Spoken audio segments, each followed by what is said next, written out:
In our previous episode, all the top talents had stepped into the ancestral grounds. Once inside, their attributes and skills were sealed, and the only way to regain power was by consuming these special fruits. However, no one expected the demon worshippers to infiltrate, but let's face it, the guy's about to have a very bad time. Lin stared him down, then summoned his scythe and began walking straight toward Joe.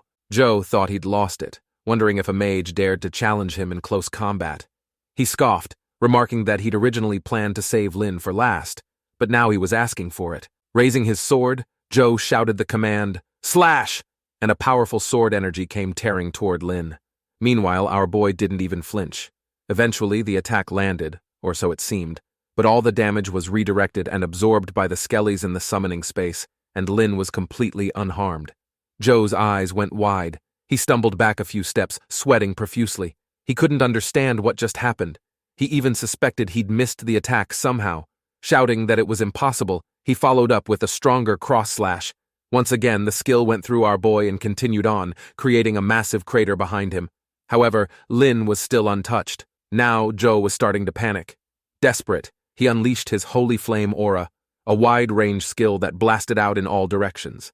Everyone around felt a wave of burning heat sear across their skin. Someone shouted for everyone to take recovery potions, while a few worried aloud whether Lin could even survive that kind of damage. But the flames rolled toward him, and just like before, he didn't move a muscle. He simply stared at Joe as if he was watching a clown make a fool of himself. Joe instinctively backed away, gulping nervously as he asked what kind of monster Lin was. At first, he assumed Lin hadn't eaten any fruits, so his skills and stats weren't sealed. But then he realized that couldn't be true. Otherwise, Lin wouldn't have been able to summon his skeleton army. What truly shook Joe was that none of his attacks were working. He just couldn't understand why his skills were completely useless against him. Lin didn't bother wasting words. He calmly admitted that even without the skeletons, he could still kill Joe nonetheless. That only made Joe snap. Flushed with rage, he accused Lin of being arrogant, declaring that a mage had no business fighting a knight in close quarters. Since skills weren't working, he roared that he'd just take Lin's head off himself. Weapon raised, Joe charged straight at him, but Lin met the blow with his scythe, and with a single counterattack, sent Joe flying. The dude couldn't believe our boy's strength and melee skills were actually better than his own, and questioned if he was supposed to be a mage. Meanwhile, folks clenched their fists and cheered for Lin, shouting for him to kill that bastard. Since our boy has gone through the Divine Tower trial, he's already familiar with every profession inside and out. After eating the first fruit, his base attributes had hit 10,000, although not outrageous, but more than enough for now. Joe, meanwhile, stumbled back, and things were looking grim for him. He had clearly lost the upper hand, but he took a deep breath and consoled himself, convinced his own stats would still be much higher. With that in mind, he activated his finishing move. Sword energy exploded everywhere. The attack covered an even wider range than before, all aimed towards our boy. The crowd froze. With all his skills sealed, nobody thought Lin could survive something like that. Joe laughed as the blast engulfed Lin. The ground shook under the impact, and the explosion tore through the forest. He breathed heavily, convinced Lin was finally dead. But then, Lin appeared in front of him, completely unharmed. With a swift slash, the scythe tore through Joe's body. Lin stepped forward and declared that Joe was the one who would die today. Then he calmly pulled the scythe out. Joe stared in disbelief, then watched the gaping wound in his abdomen. He started shaking, mumbling over and over that it wasn't possible. That strike alone hadn't finished him, but Lin wasn't done yet. He casually pulled a weapon from his storage space, just a random boss drop, and stabbed it into Joe. Joe's eyes rolled back, but it still wasn't over. Lin didn't even bother withdrawing the blade. One after another, more weapons appeared in his hand, and one by one, he drove them into Joe's body. In the blink of an eye, Joe had been turned into a human pincushion. Somehow the dude is still alive, but now, for the first time, he was truly terrified. He screamed that Lin couldn't kill him. He begged for mercy, said he didn't want to die, that he was still useful. He could tell Lin everything about the demon worshippers. Lin only shook his head because he didn't believe a lapdog like Joe had access to any real secrets. Just like that, he drew one last weapon and finished him. At the same time, the skill that had bound everyone vanished. They rushed over to thank Lin. One person remarked that Divine General Lin was incredible, killing that bastard even with sealed stats and no active skills. The others quickly chimed in, saying if Lin hadn't stepped in, they'd all be dead by now. Lin humbly replied that there was no need for thanks, explaining that they were all humans after all. A few of them clenched their fists and reassured him that once they made it out, the Zhou family wouldn't get away with this. With the barrier finally gone, everyone started discussing their next steps. Mohan gave Lin a teasing look and said her little brother was making waves lately, and maybe it was time to start calling him Divine General Lin too.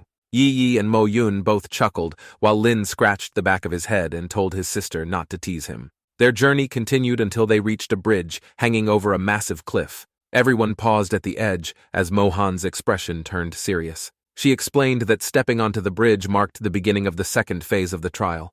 From here on, they'd each have to face it alone, and how far they went would depend entirely on themselves. Then wished everyone luck. Lin was the first to step forward. Thick fog blanketed the far side of the bridge, and once he vanished into it, they all followed. As the scene shifts back to Joe, the dude still looks like a human pincushion. A vine emerged from the ground, wrapping tightly around him. It dragged him down below, and the ground soon closed back up behind it, as if nothing had ever happened. Meanwhile, Lin found himself standing on a stone platform, a sword embedded upright in its center. His detection spell identified it as a low-grade skill monument. He stepped closer and saw that the stone bore carved images and writing. It introduced a basic sword skill called Wind Slash. Almost immediately, the carvings began to move, and Lin realized he needed to learn this skill. He checked out the other two monuments nearby.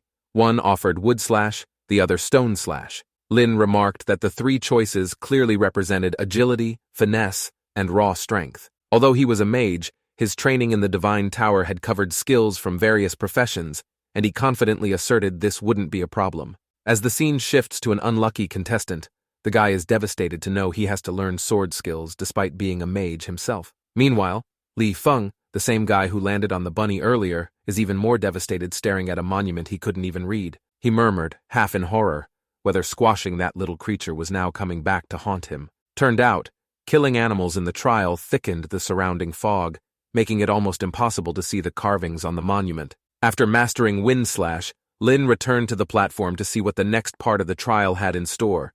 He drew the long sword embedded in the center, and as the mist around him thickened, a puppet materialized before him. Lin quickly figured that this trial wanted him to use the skill he had just learned to defeat the puppet. Raising the sword, a streak of blue light wrapped around the blade like a lightsaber. But the puppet moved shockingly fast, lunging at him in an instant. Lin barely blocked it, nearly taking a hit. Since all skills and attributes were sealed, the only way to win was to rely on the newly learned abilities. The more fruits someone had consumed, the higher their base stats would be, making this fight much easier. But Lin, having eaten the first fruit, already had his attributes stacked high. He deflected the puppet's next attack, then followed up immediately with Wind Slash. A sharp wave of energy burst forth, slicing the puppet into pieces on the spot. The shattered remains dissolved into a glowing mist, which flowed into Lin and boosted his stats by another 500 points. Elsewhere, though, things weren't going so smoothly. Most others were still struggling with their puppets. Back to Lin, he pressed forward, soon arriving at what he identified as the third phase of the trial. Suddenly, the system informed him that he had forgotten the skill Wind Slash. He now understood what the principle meant by most people couldn't remember what happened after finishing the third phase. This new platform had 4 stone monuments, each with a different mage skill. Lin grinned and remarked, finally the correct profession this time. The fight that followed was far easier than before. He quickly finished off the next puppet and was rewarded with 1,000 attribute points. And finally, it was Phase 4. Meanwhile, outside the ancestral grounds, Li Feng was suddenly ejected from the secret realm and slammed hard into the ground. His grandpa rushed to his side in panic, asking if he was okay. Gasping for breath, he slowly sat up still, looking dazed, finally realizing he had been eliminated.